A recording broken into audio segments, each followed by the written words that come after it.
ওই যে মিজানুর রহমান আজারী বক্তব্য রাখে বিএনপির বিপক্ষে, এত সাহস সে কোথায় পায়? এই মিজানুর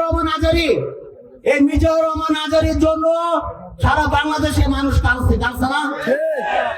আপামর জনতা দল মত নির্বিশেষে ওনাকে যখন এই স্বৈরাচারী শেখ হাসিনা দেশান্তর করে মালয়েশিয়ায়, সবাই আমরা আফসোস করছি না?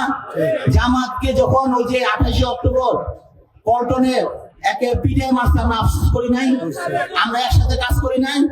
এত ষড়যন্ত্র কিসের? ক্ষমতা নেওয়ার জন্য এত ষড়যন্ত্র কিসের? ভোটে আসেন, ভোট হবে, যে জিতবে সে জিতবে।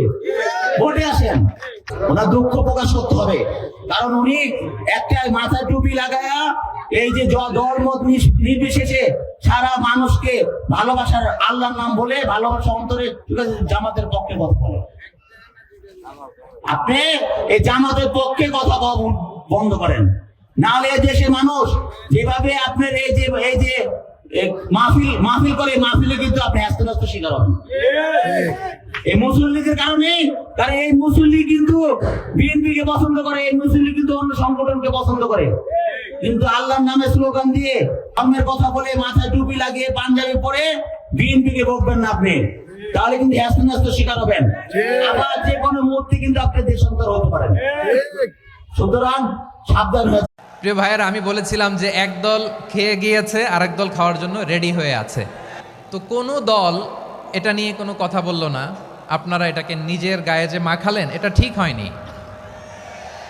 আর এই জাতীয় বার্তা যখন আমরা দেই, তখন যদি আপনি বলেন যে পারলে রাজনীতিতে আসেন, পারলে দল করে দেখান, এটা হইল?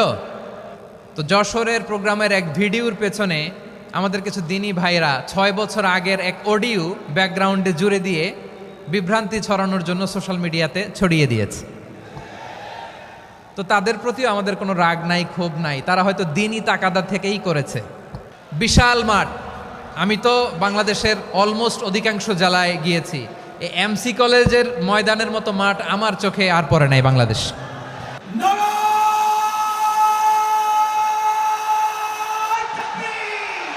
দাওয়াত